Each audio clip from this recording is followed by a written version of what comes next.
welcome to Seriously Joking. Your boy JRICH is in the house with my man Noob One. How you feeling today, man? I'm good. How are you? Hey, man, I'm well, man. What's the temperatures like out there, man? It's mid-80s, I think. Okay, all right. Yeah. Sunny mid-80s. Okay, what's the temperature like in LA, man? Y'all still got protests and everything going on out there? Actually, I'm not sure. I'm assuming they still do. I haven't been following the protest thing out here, but What about the mask mandate? definitely not to the extent it's been in Portland or anything like that. And, Okay. but I do know there's been like the COVID protests have started again in Huntington Beach. What's the COVID protest? Was a bunch of people get together with no mask on? Yeah, pretty much. All right. They're protesting about a shutdown and potential impending, complete shutdown again that may happen since the numbers have jumped up so much in California. So we'll see. Isn't that kind of self-defeating? Because doesn't that kind of push like numbers according to like the CDC when you go out, in these large gatherings and you don't wear a mask? I understand you protest wearing a mask, but not wearing a mask kind of like. Right. I don't know, man. Hey, I don't think the point of that protest is logic per se. So. Okay. Hey. All right. Hey, man, we got an exciting guest coming up, man. My man, Everett Winchester, black business owner. He has his own he has his hand in a lot of different things. Up and coming activist. Really, he's on the fringes of getting it started. So without further ado, let's go ahead and bring my man on in. Big E. What's up, man? Peace and blessings. Hey, man, what's the temperature in Baltimore, man, with these with the protests and everything? Well, how's everything going? What's some protests going on? Mm-hmm. My wife was telling me about it. They're protesting some crab place called Vince's. I guess the owner said some racist thing or something like that. So they've been out there protesting that. That was my understanding. Yeah, he made a few comments, and then he as far as I know, he stood his ground. Like, nah, man, like pretty much one of these things. Like I said it. Recently, on the 4th, you was involved in like the human flag. Tell us a little something about that, man. Oh man, that was powerful. Brother Messiah Fit did a RBG red, black, and green human flag. That's when people create a flag like hold some stripes and stuff. And it was in Washington D.C., the nation's capital, right in front of the monument. Mm-hmm. And it was very powerful. There's a lot of white people out there support Black Lives Matter. Mm-hmm. Now he came under a little scrutiny because white people was holding the flag.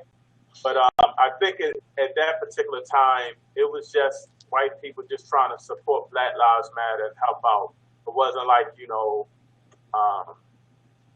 it wasn't a thing where, they were disrespecting the flag, anything like that. So I think that's going to be something he's going to look at how to, do pretty much two movements. Movement. There are white people heavily got red, black, green flag, which is kind of sacred. So I think that he's going to have to do a thin line there. But that protest was powerful. I have to salute him on that. And for all the people that were there, they made a powerful statement. I know you said something about they're redoing it in Kentucky. Do you plan right now? I'm thinking about it. My sister lives in Louisville. I had a blast every time I go down there and see my nieces and my brother-in-law. So I'm definitely trying to get back down there. If it's probably was ride, so it all depends. I'm a little older. I can't handle that ride like that. But I would definitely like to get down there and show my support in Kentucky. I think it'd be a phenomenal. Guys going? Yeah, well, when is the date? Stuttering. You stuttering. When is the date? Stuttering. Here we go. I'm not sure. If they set a date, I missed it. Okay. But I think they wanted to do early August, but we pushing it now, so I'm not sure. But I'll definitely give you a heads up. We probably can make a little road trip, drive down there, whatever. All right. Practice social distance. Driving with masks. I don't know about that part, but New, what do you think about that, man? Like, you're forming like the red, black, and green, and you have people of other races coming together to want to participate, want to help. You know what I mean? How do you feel about it? I'm all for it. I think it's a good opportunity for people to learn more about the flag. That people of all races to learn more about the flag, and I'm down for anybody, who's earnestly trying to support, any of our movements, so I don't have a problem with it at all. Okay. I know there's some people that might, but, and they're, some people may have some grievances that are good and logical, but I'm down for everybody being part of the fight. All We're right. all connected, one way, shape, or form. Okay. So, yeah, I'm with it. Yeah, I would say you never want to disrespect anybody in their feelings towards the flag. So, Right. I understand that's a Marcus Garvey movement. We gotta say race first. It's for black people, you know what I mean? And that part I understand. So I think for that movement it was great.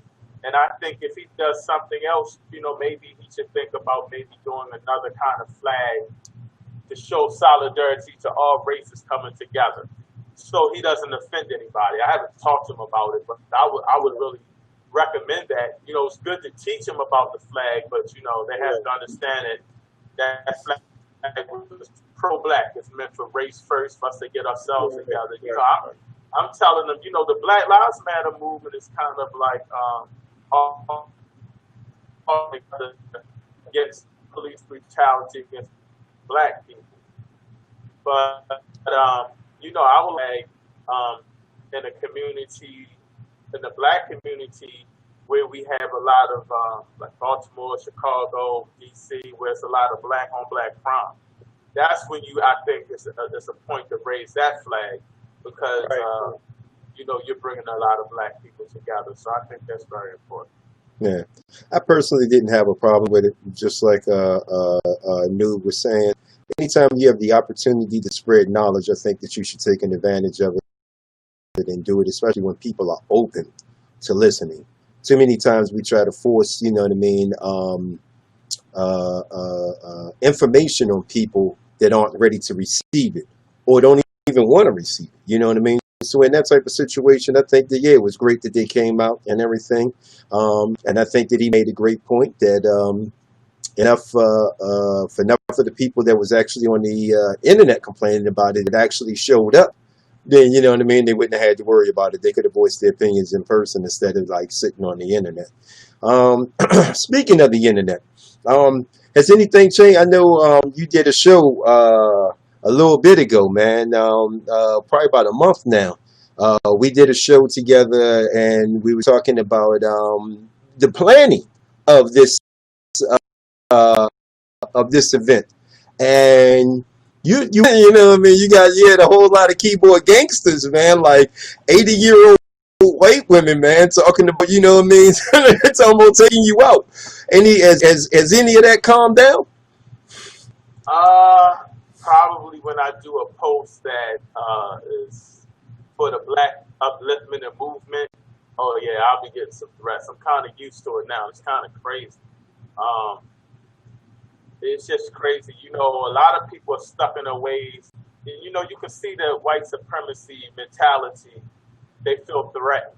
So I have to understand that sometimes. I guess if I was ruling everything and had everything my way for my family, and someone was trying to, make everything equal, I'd be a little pissed too, I guess. I don't know. I've never had that opportunity to have black privilege, so I don't know. Okay. But yeah, it's usually some people that are probably about to be in the grave.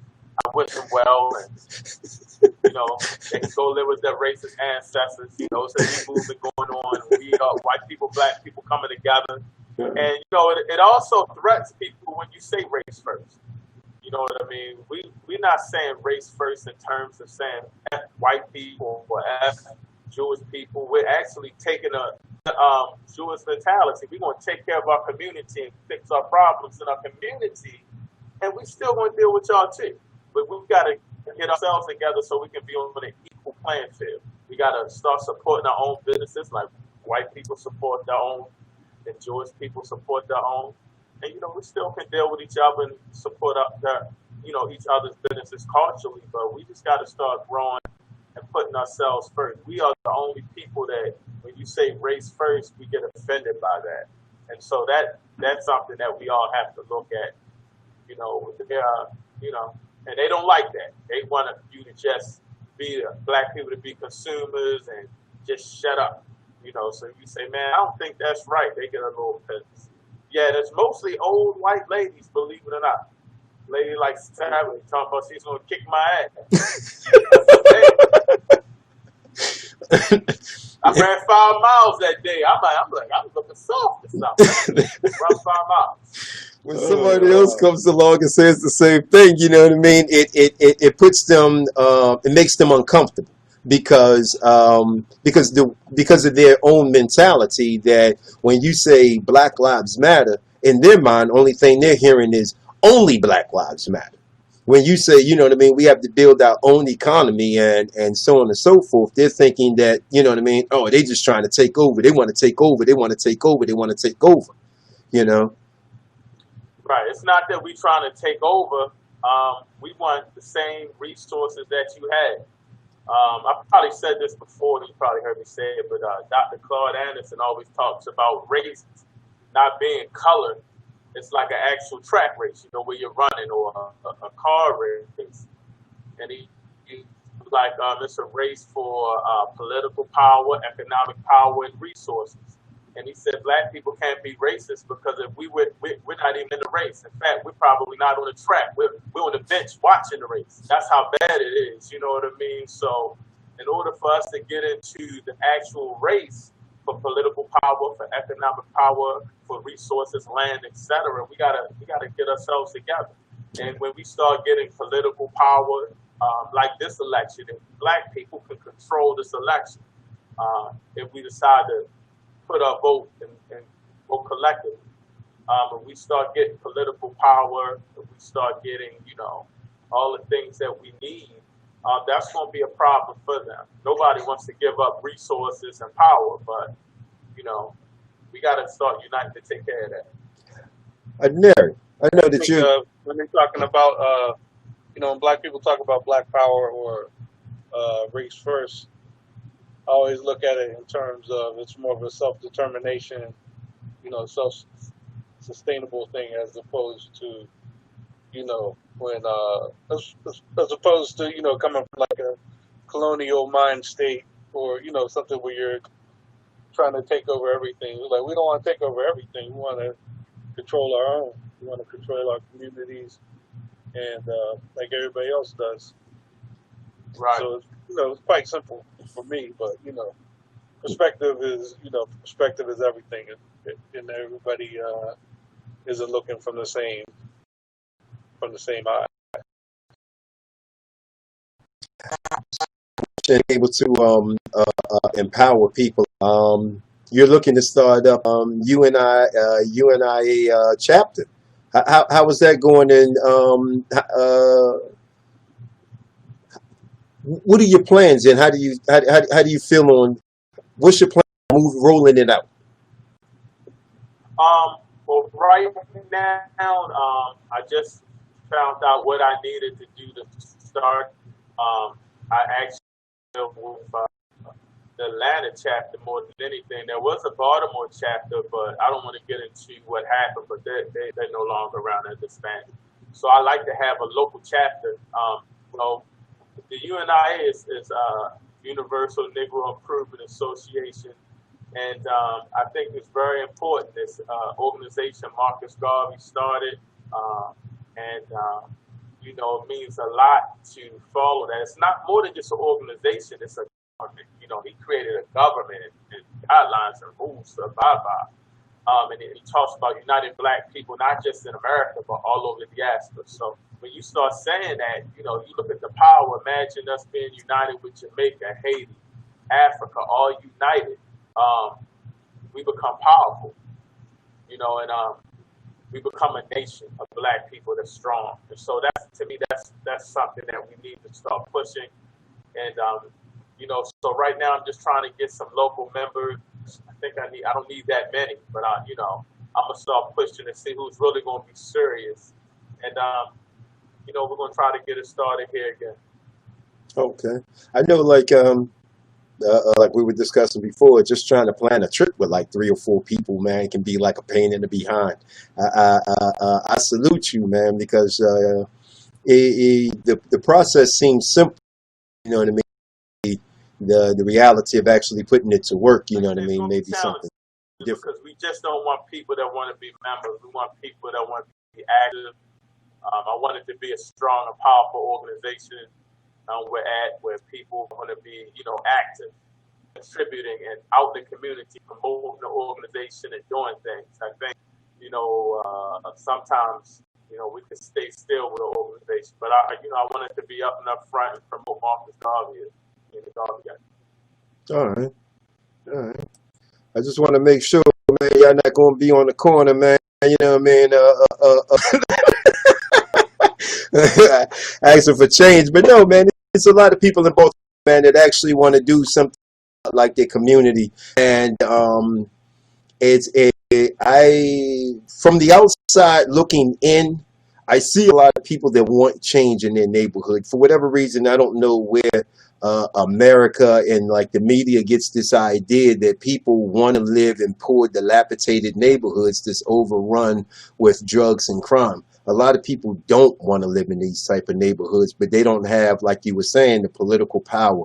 You know what I mean? They don't have like the monetary power to either, you know what I mean, be able to move out or make a change. And I think that this is a powerful organization that can bring people together, that will be able to link them to the resources. And the biggest resources is them themselves, you know, and being able to start being the change that they want to see.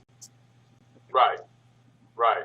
Yeah, that's very important because people don't know where to begin with a lot of these issues. And, you know, first it starts with, like you said, political power. We got a lot of people in place that may not have the plan in effect to make change. You know, they're just doing the status quo of what a politician should do. I don't think anybody that runs for office is, you know, I think they are probably trying to make change to a certain degree, but it's not happening. So, you know, we got to get the right politicians in the locally, you know, to do some changes. That's very important. I think also from a community standpoint, you said it, you know, it's cold when and it's hard.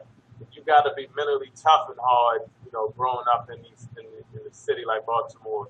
And sometimes you can just see a neighbor or a Black person and say, how you doing? Hey, how's your day today?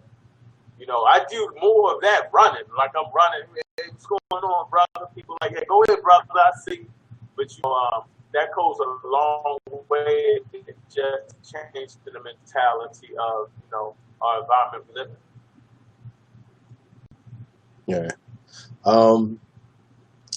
With that, I know, like, you know what I mean, that you are in contact with people, like your coaching, and maybe that, you know what I mean, even like a jump off point for you to be able to even you know what I mean, either recruit or even just to how's business going, man? Man, business is going well. You know, we still dealing with the pandemic. Had to let a lot of people go. I could have held on, but I wanted to make sure they got unemployment and stuff, and I wanted to make sure that I didn't wait till the last minute trying to hold on. But business is doing well as far as Magento Capital, the cleaning business.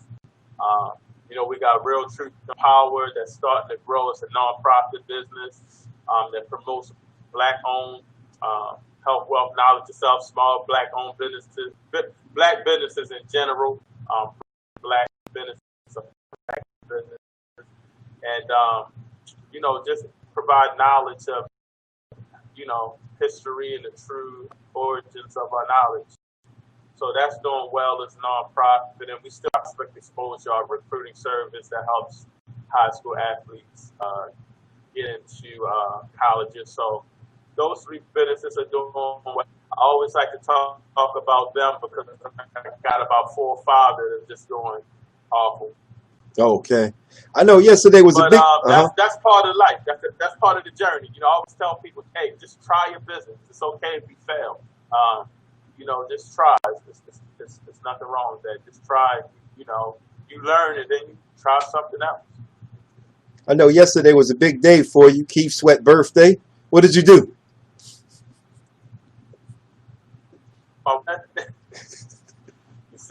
You see, I froze on that because you put me on the spot. But no, man, it's the pandemic. We really didn't do anything. Man, I was working all night. I got us some breakfast. Spent a little time with it. And next thing you know, I was out asleep. Did you hear what I asked you? Did you hear the question? I thought you said what I do on my wife's birthday. Nah, I said it's Keith Sweat birthday, and I know that's really a big event for you. Really, it's Keith Sweat birthday? Yeah. Are you serious? Yeah, it was yesterday. Yeah. Oh, now you gonna act like you don't know?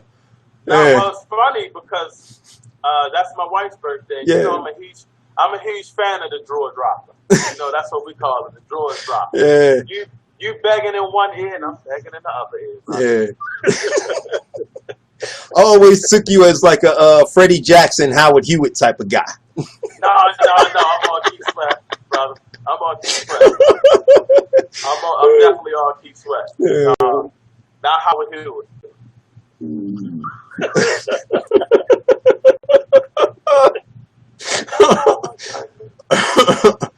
Oh man! Like you'll bring up Howard Hewitt. Where Howard Let Hewitt. me find out.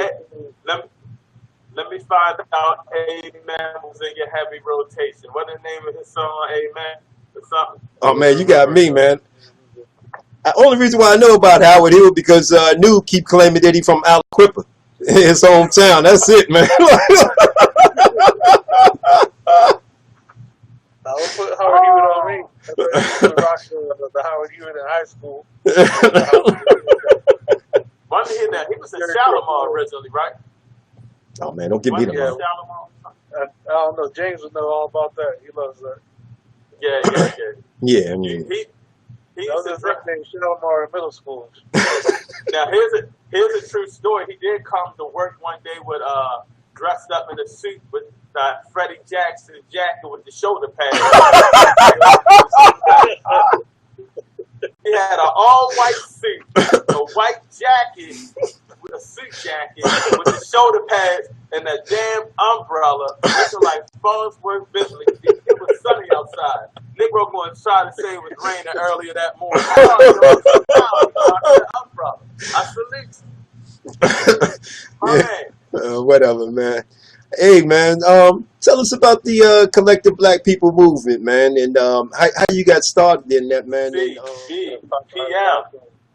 CBPM, Collective Black People Movement, man. I love it. It's a great organization. Actually, I found out about the Collective Black People Movement for a local UNI, and they actually referred me to the chapter in Baltimore that's now not around. And I just said, let me just join this movement because they seemed like, they were, seemed like they had a lot going on. And what it is they take a lot. The main thing is to get Black people collectively to come together. We're over 3,000 members and growing all over the world. And we take Black people's, say, your skills and your talents, and we put them to use. So I'm like a media coordinator. If you're a teacher and you want to be help with education, you could be an educational coordinator. And we're just trying to get all the Black people to start working together to provide, unity and get Black people on a powerful level. And I'm just loving it right now. The networking with all of these powerful Black people that are trying to provide race first and a pro-Black agenda has just been awesome. President Brother Roz, the Vice President Brother John, Anire, they just do never working on one goal and one aim. So I've been blessed to be a part of it. I'm loving it, and I'm learning a lot too. They do a lot of teaching about Marcus Garvey and everything. So man, it's just a powerful organization. You don't. They ask you to pay dues, but honestly, they don't even care if you pay the dues or not. They want members to just join and commit to just helping out the movement. And so I've been blessed to be a part of it. I'm all in 100%. Sounds great. Hey, Got a bad one, huh? no, I was just going to say some of the couple of things in like the recent news I would like to get your opinion on, man. One, voting and how the voting machines seem to chronically go down in Black Democratic districts. What are your thoughts, man? And what are your thoughts? And did you have any problems in voting? We did something. I'm not even gonna lie. My wife filled mine out for me. We did something. We mailed in the vote. Okay. So this year I didn't have to worry about that. I've never had any issues voting. But I've heard some crazy things out there. And again, it all goes back to your local government. I mean, if you got somebody that's on point, making sure those things aren't taking place, that's a good thing. But if those things are, the same old thing, we go to vote, the lines close early, or it's so crowded in the Black areas when they vote, you go to the white areas and they just going right through. It's it's everything to discourage you from voting. So I think that needs to be addressed. That's something major. Like, we died for the right to vote, and now it's been discredited or making us discouraged to vote. It's crazy. It's crazy. Anire, have there been any problems with the polls out there in Cali? With like the mask and people standing in long lines and machines going down? I don't know about any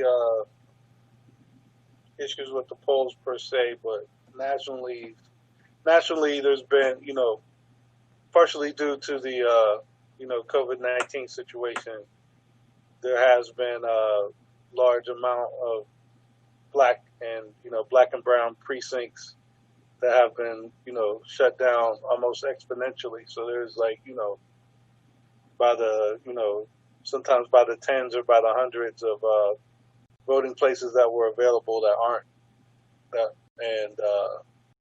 So it just exacerbated some of the issues that he brought up earlier about, long lines,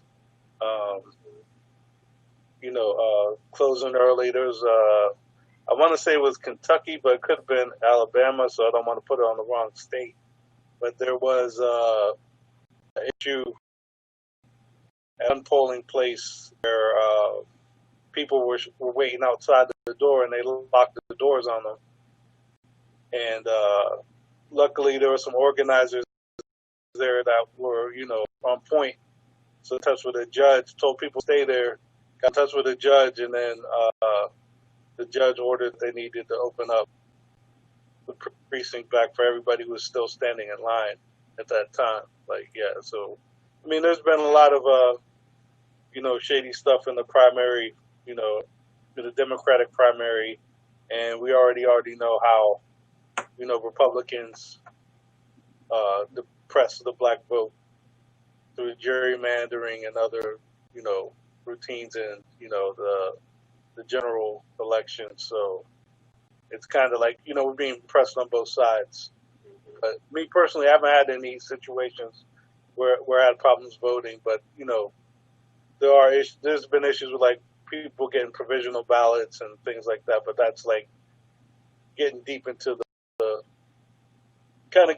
woods on voting and voter issues. But the main thing is that the closing of polling places, a lot of volunteers that would have been participating aren't because they're older and they're concerned about coronavirus, things like that, and all that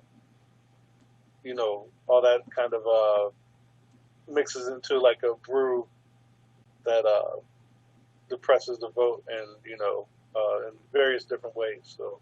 Oh, Brother Anire, I had to congratulate you too. Brother JRICH had told me about your position. I wanted to congratulate you. Campaign manager for Kanye. How's that going for you? Oh man, it was going great. It was. It was going great for like 5 minutes, yo.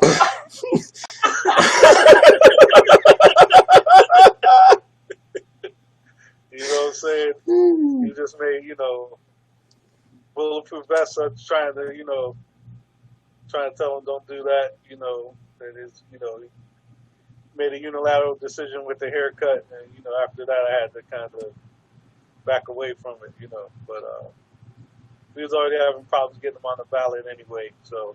Apparently he had problems getting them a microphone as well. On the real, that brother is tripping. He said, "Get out." What's going on with him? Y'all, I'm a little worried about him. Well, yeah, I'm very worried about him. I've had,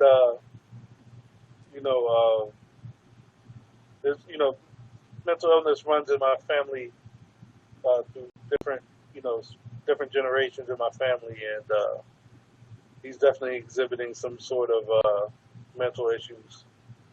And you and JRICH are related, correct? No. Oh, okay. Go ahead. I met him in college. He was crying. He got beat up outside. He got beat up outside the outside basketball court. He was talking crazy to some freshmen. And he was whoa. He wasn't a freshman that got beat up. He was like a junior. He got beat up by freshmen. Yeah. Or it was like summer. You know how the kids in high school sometimes come to college in the summer to do like a summer camp. I think it was like that, something like that. Yeah. It was like I felt bad for him. So he was like a junior. He got beat up by a 11th grader. Kind of like Cat Williams. The little kid, But, so I saw him. He was crying and shit. He got his his Washington Redskins gear on. Oh, here we go. I think it's gonna be a collector's item at this point, but yeah. So I took pity on him and made friends with him. He might as well bury that jersey 6 feet under. Yeah. Should have been done a long time ago, like the Joe Theismann, John Riggins days. Should have started. It's been done. It's been done. Yeah. So that's a whole other topic. But yeah, I felt bad for him. Got him some ice cream.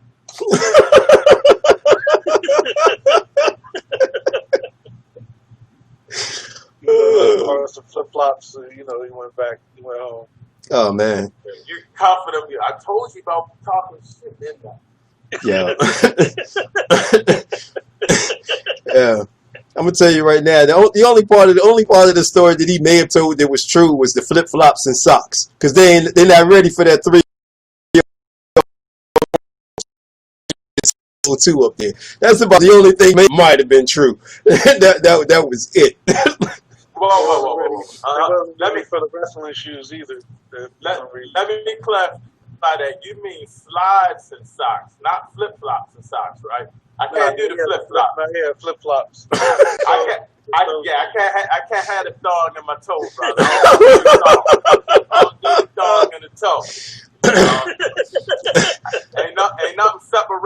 Ain't nothing separating my jewels on my toes. was doing something different. Anyway, hey man, with all of this going on and everything, at the end, by the time all of these protests and everything come to an end, do you think that we're going to see the ACLU pick up and start doing mass police brutality cases against a lot of these cities, man? Like class action suits against a lot of these cities that are refusing to pull their rein their officers in, man.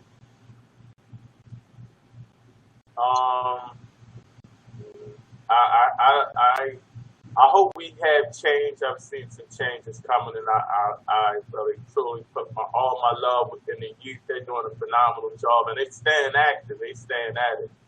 But you know, there's probably going to be some changes. But if you're a racist cop that wants to kill a black person, you're going to do it. I mean, it's just you're going to find a way to do it.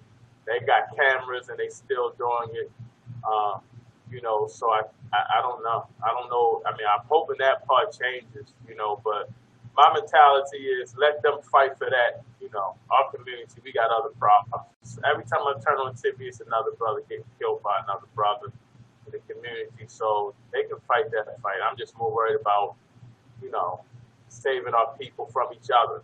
And, you know, so let them two fights go hand in hand. But I don't know. I don't know if it's going to change, man. I don't know. I don't know. They'll always find a way. If it's not police brutality, then they just frame you and set you up. If they want to get you, they want to get you. So, you know, until we have some good, decent, and I'm not saying all cops, but until we have the good and decent ones policing, it's going to be tough, man. They, you know, right now they're talking about reform, all this and that, you know, but they're going to find a way to oppress people, keep us in a social underclass. So, you know, whatever they got to do to try to keep us down, you know, they're going to try to do it. But, you know, prison is a big business. So, very big business. I mean, you know, I don't see them not locking black people up. I don't see them not framing black people. But what are they going to do? Just stop the police brutality part? You know what I mean? Okay, we still, it's a major issue there that, you know, who are these police officers? What's their background? What's their mentality like? You know, and that goes for black people too. Everybody's not meant to be a police officer. So, Yeah. you know, if you're getting trained to oppress and, you know, lock people up and stuff, you're going to start hating your own. You know, you start hating your own dealing with them because they're going to make your job hard. They don't like you. You're going to start not liking them, and you be aggressive. That's why a lot of black officers being aggressive. And we're talking about, you know, the so-called, you know, school to prison pipeline. You know, there's all sorts of things that need to be addressed when it comes to, you know, policing the justice system, you know, judges, to the point where there's, you know, I'm sure everybody's heard the story about the 13-year-old girl who got put in jail for not doing her virtual homework. Right. And, yeah, so it's, yeah, there's systematic things that need to be addressed, and I'm not sure, you know, what latitude the ACLU has to address those issues. So, you know, hopefully, you know, it's definitely a fight that needs to be fought on various fronts. So I support whatever front they're coming from in that fight. But yeah,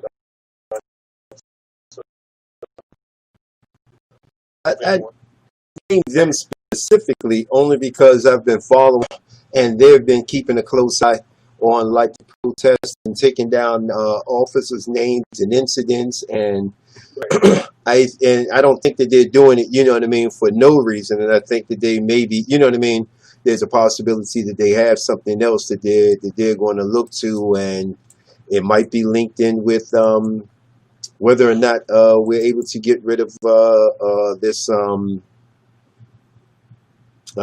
immunity, police immunity.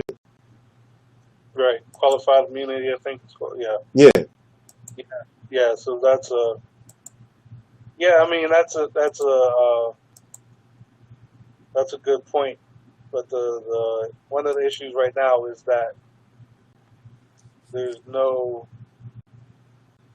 I don't know if that's a federal thing or if that's only what local, those local mayors and states can adopt. So, working on that practice, or if you have to come from the federal level, but already call from, you can pretty much guarantee the Republicans aren't going to be down with that. And then, there's no real evidence beyond some, talking points that Democratic leadership is really going to work towards that in a serious way as well. So, not to say that there aren't people in either camp that aren't serious about it. It's just a matter of political will, and I don't think either party's leadership has the will to do that because they, the police pretty much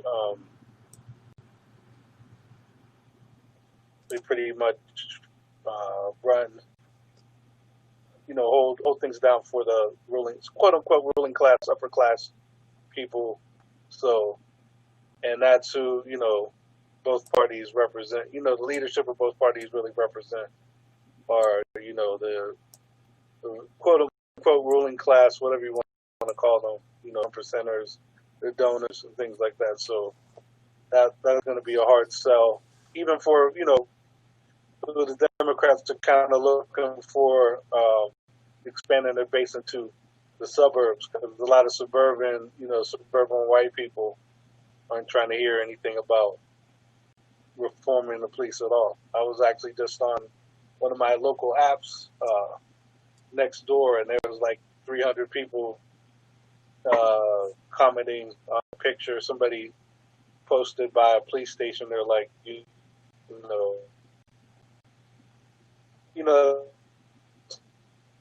kind of like bigging up the police, like, sorry you're going through all this, police, we love you. That's a rough stuff, because the only people who really feel the brunt of policing is not only policing, but the justice system are, black people, black people and poor people and Native Americans, the usual suspects. So yeah, that's a rough sell. It's going to be harder than you would think it would be. Well, I agree with both of you, and I think that the other factor is the major funding by the FOP that goes into, the passing of some of these laws and the protections, and to make sure that things disappear. With what you said, before, with a lot of problems within the justice system. There's a recent case right now, in Florida, where a white guy killed 3 black guys going fishing. They were just minding their business, going fishing, and he rolled up on them and shot them all, and shot all 3 of them. He claimed that they stole his truck. He seen them I think it was General Dollar or somewhere in a store, and they were talking to the cashier about going fishing. And when they left the store, he had his brother followed them, gunned them down on some dirt road. They were just going out fishing. But here's the thing, if you think that that's appalling, the most appalling thing about the whole thing is that this dude already had he's only 26, 27, something like that. Already had 2 stints in prison, over 200 and something charges levied against him, prior to this, and he was still granted bail. He was out on bail at the time that he killed these 3 men. You know what's crazy? You said that. I'm reading this book, a black history reader. Every question a black person should ask, and it's talking about diversity.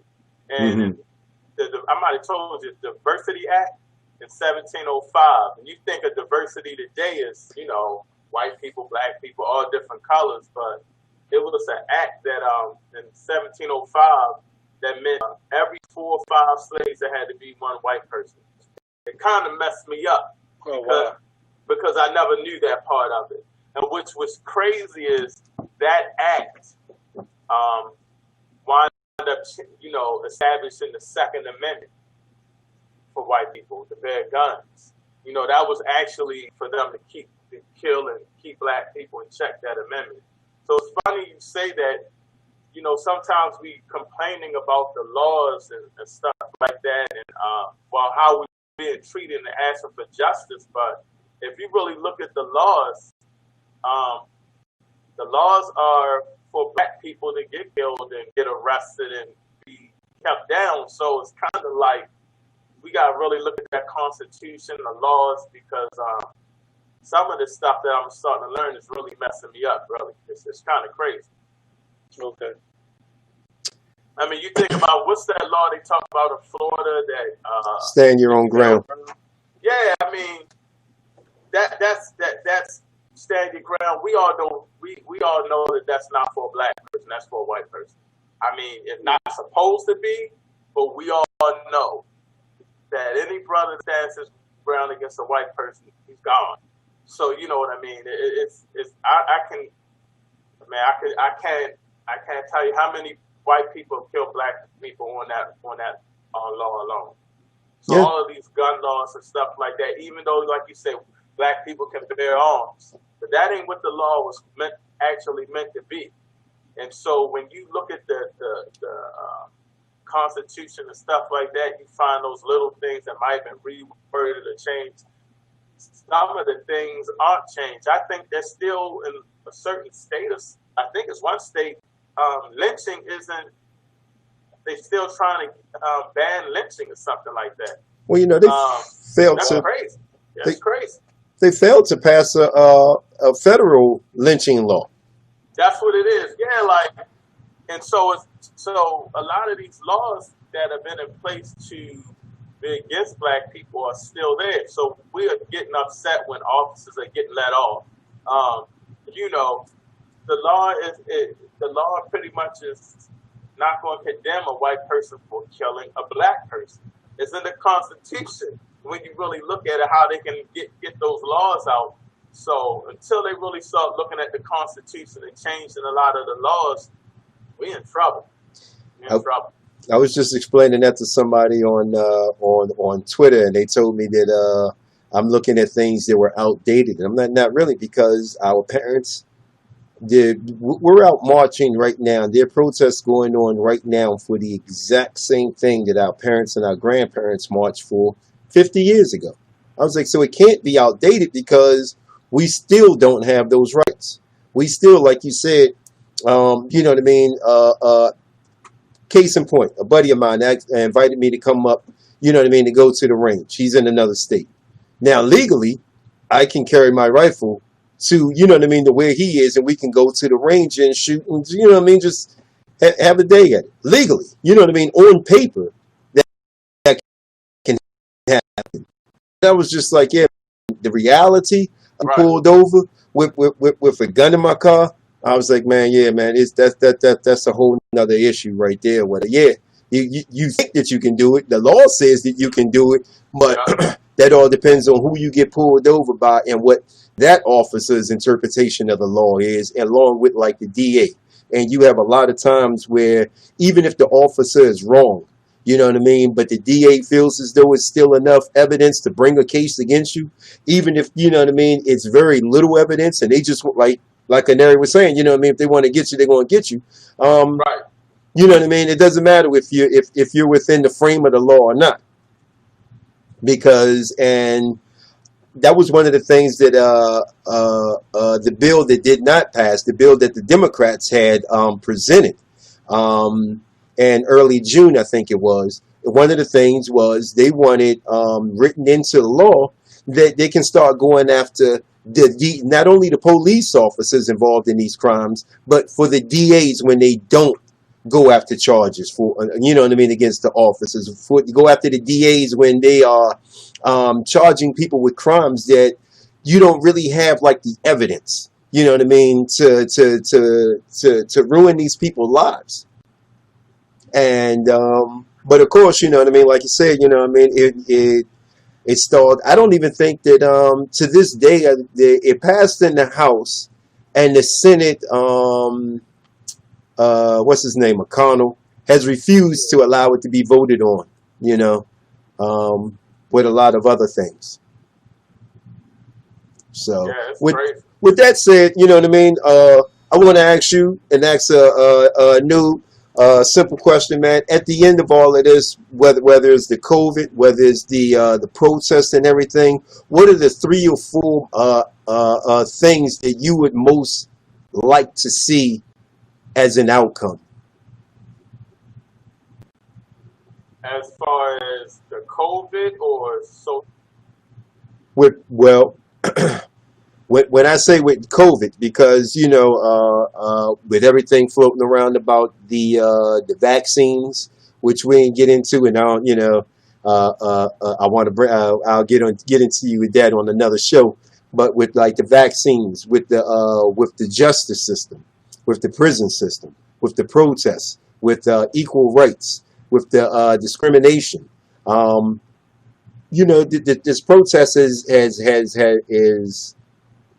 has a lot of things going on with it. And at the end of it all, even like Anire said, you know, I mean, you got people just protesting COVID right now. At the end of all of this, what are the 3 things that you would like to see as an outcome? well, one of the things is medical research. Like we're hearing a lot of what's happening, but we're not actually seeing like the research. You know, I haven't seen one documentation that's just breaking down COVID as far as what they're doing, how it's starting, how it's spreading. You're just hearing doctors talking about it. You're getting a lot of information. But I need to see the actual research. Like, I need to know what's going on with this disease. You know, black people have been screwed through history with vaccines. You know, we've been screwed throughout history, so it's only natural for us to be a little wary of vaccines, even though scientifically it probably shows in a lot of ways it's good. Scientifically, it shows in a lot of ways certain vaccines you don't need. Certain people will say, I'm not taking the flu shot, and they do fine. Certain people get real sick when they take the flu shot. It's a lot of questions out there, so I think it's a big push to start taking vaccines. Bill Gates is talking about monitoring and having a chip to take vaccines. I think that's just too much. You know, I just think we need to really understand and see the research and see what's going on, what's in each vaccine. Mm-hmm. You know, I'm not just going to take a vaccine and knock out COVID and I get something else. I mean, everybody is different. COVID's hitting different people different ways. So maybe I don't need the vaccine. I don't know, but I just need to see the research, what's going on, and not hearing people talk about it. You know, the people are educated, man. It's not we're not in the 1990s, better yet the 2000s. So, you know, people are educated. We have a lot of, as we're doing internet, kids are playing games where the cheat codes are phenomenal. We all can understand this stuff if you give it to us.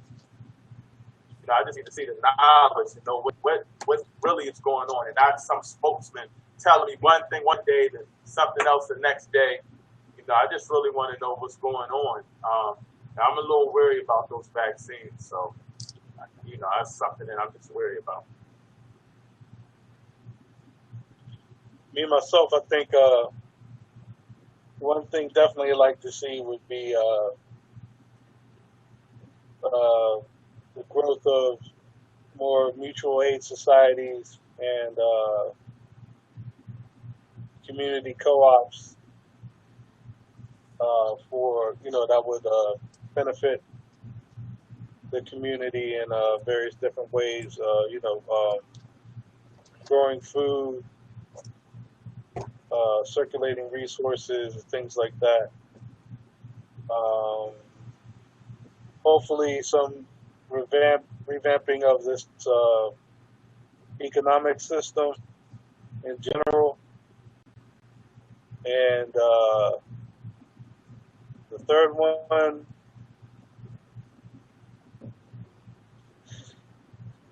The third one I'd have to think about, but that's just off the top of the head. But yeah, some sort of some new, just maybe off the head. I would say a different way of looking at employment and distance-based learning, things like that. But the main thing I would think I want to see more communities come together and like-minded people come and work together to support each other, because with the it's not necessarily terrifying to me, but in generally thinking, it's probably terrifying is that we haven't seen the worst of any of this yet. So there's going to be an economic downturn that's been exacerbated by the shutdown and the lack of response to the people's needs by politicians, White House, Congress, and that's going to be a major problem for people in general. So I'd like to see more cooperation in the Black community and other communities as well, and then more groups of like-minded people building societies to help mitigate issues that are going to be happening, and in terms of resources, food, and things like that, all that type of things, even water. So that's my off the top of the head. I'd have to really sit down and think about it to make a real substantive answer, but yeah, that's my answer for now. I would definitely like to see not only a reform in policing tactics, but I see the police as just, the foot soldiers. They're just the first line of defense, and it has to go all the way up the chain. You can't just stop, stop at the police. You have to also start looking at the DA office and the public defender office. You have to also start looking at judges. And because all of them are a part of like this pipeline. And these prison numbers, they're all involved in it, so you can't just take like one small section and say we're going to change the way you do XYZ, but then you leave like the rest of it, to continue to grow. It's all a cancer, and you have to remove the all of it. You can't just take out a small part of it and allow the other part to continue to grow. I think that that we need to look at the DAs. We need to look at the billions of dollars, man, that go into like the police force, that I don't think that is actually really needed. Just like the military weapons. Why do you need a tank? You some of these things you have to stop and think about. Like, why do they need a tank? And when you start to look at like the policing is done, and people are charged with crimes. And when I say change the way people are charged with crimes, that you actually start to charge people the same across the board, no matter what it is they look like. You can't have, like you said, a 15-year-old black girl that didn't do her homework sitting in jail. But you have a pretty white girl that just got caught shoplifting with, like pretty much grand larceny, thousands of dollars worth of merchandise, and she gets to go home. It has to be the same across the board. The case that we just talked about in Florida, Guy has 250 something charges on him, and he still gets bonded.